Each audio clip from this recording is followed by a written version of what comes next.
Assalamualaikum warahmatullahi wabarakatuh. Berikut ini adalah materi produk kreatif dan kewirausahaan kelas 12. Besok materinya adalah memahami pengujian produk. Sumber materi adalah dari buku Produktif dan Kreatif Kewirausahaan, ciptaan Ridho Alvan Firdaus dan Ratna Putra, penerbit Mediatama.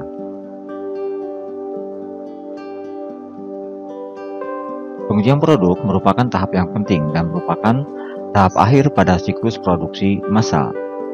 Pengujian produk merupakan tahap yang menyeleksi produk-produk yang layak untuk dipasarkan kepada konsumen dari produk yang cacat dan tidak layak dipasarkan kepada konsumen. Memahami pengujian produk. Pengujian produk atau pengujian konsep produk merupakan suatu kegiatan yang ada di dalam salah satu tahap penting dalam suatu proses produksi sebelum produk itu dipasarkan. Produk baru lebih dahulu dilakukan pengujian untuk mendapatkan nilai kualitas dari suatu produk. Manfaat pengujian produk bagi pengusaha atau perusahaan adalah 1. Meminimalkan kegagalan dari suatu produk. Kemudian yang kedua adalah meringankan resiko terjadinya resiko usaha.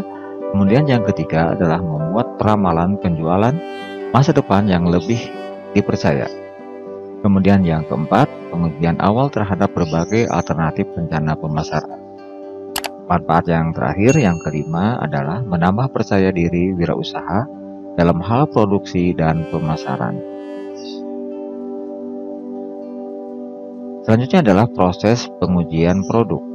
Pada proses pengujian produk, proses pengujian adalah proses pemastian kualitas produk terhadap suatu persyaratan standar tertentu. Standar yang dimaksud adalah standar yang telah digunakan secara umum, meliputi sarana prasarana yang diperlukan dalam suatu pengujian. Contoh pertanyaan-pertanyaan yang dapat dipakai sebagai pertanyaan acuan dalam pengujian sebuah produk. Apakah produk tersebut bermanfaat?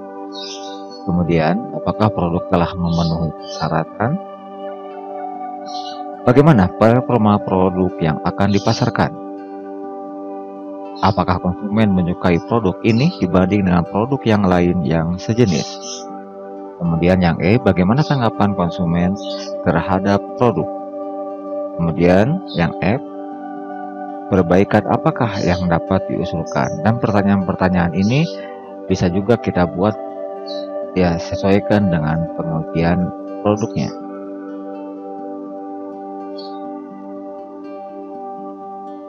Berikutnya adalah tujuan pengujian produk.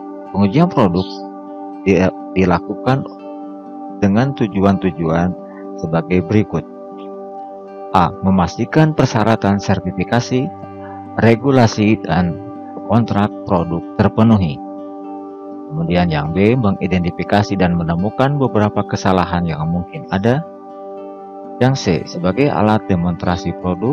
Selanjutnya adalah menetapkan kesesuaian produk terhadap penggunaan akhir. Yang E, menyediakan dasar komunikasi teknis suatu produk. Yang F adalah menyediakan informasi perbandingan dengan produk lain.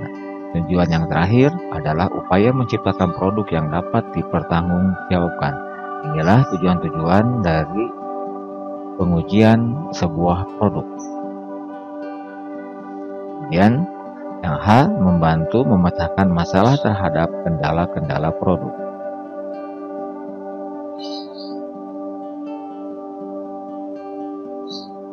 Tahap pengujian produk. Pengujian produk baru bertujuan memberikan penilaian yang lebih rinci tentang peluang sukses sebuah produk baru. Mengidentifikasi berbagai macam penyesuaian akhir yang diperlukan untuk sebuah produk dan menetapkan berbagai elemen penting dalam program pemasaran yang akan dicapai untuk memperkenalkan produk di pasar.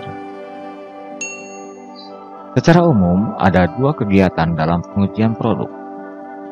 Yang pertama adalah technical testing atau pengujian teknis. Technical testing atau pengujian teknis dilakukan dengan membuat prototipe yang merupakan perkiraan produk akhir. Pengujian teknis dilakukan dapat bermanfaat untuk bisa mengantisipasi kejadian-kejadian atau kesalahan-kesalahan yang mungkin timbul di kemudian hari apabila produk tersebut digunakan. Kemudian yang B adalah pengujian preference and satisfaction testing atau preferensi dan kepuasan. Ada 4 cara utama yang dibutuhkan dalam tipe pengujian ini, yaitu sebagai berikut. A. Meminta sejumlah konsumen untuk menggunakan sebuah produk yang telah dibuat selama jangka waktu tertentu. Kemudian, diberikan pertanyaan-pertanyaan yang berhubungan dengan preferensi dan kepuasan konsumen. Kemudian, cara utama yang kedua adalah dilakukannya blind test terhadap konsumen yang telah ditentukan. Tujuannya agar konsumen memberikan tanggapan yang jujur terhadap produk yang kita buat tanpa mereka ketahui merek dan produsennya. Selanjutnya yang C adalah simulasi tes, yaitu prosedur riset pemasaran dibuat untuk memberikan gambaran yang murah dan cepat tentang pangsa pasar yang bisa diharapkan dari adanya produk yang baru.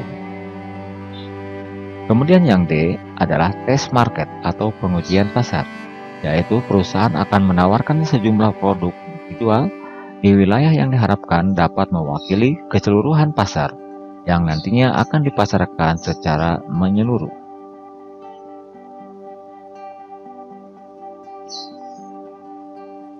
Pengujian pasar menyajikan informasi yang memadai untuk memutuskan jadi atau tidaknya meluncurkan sebuah produk yang baru.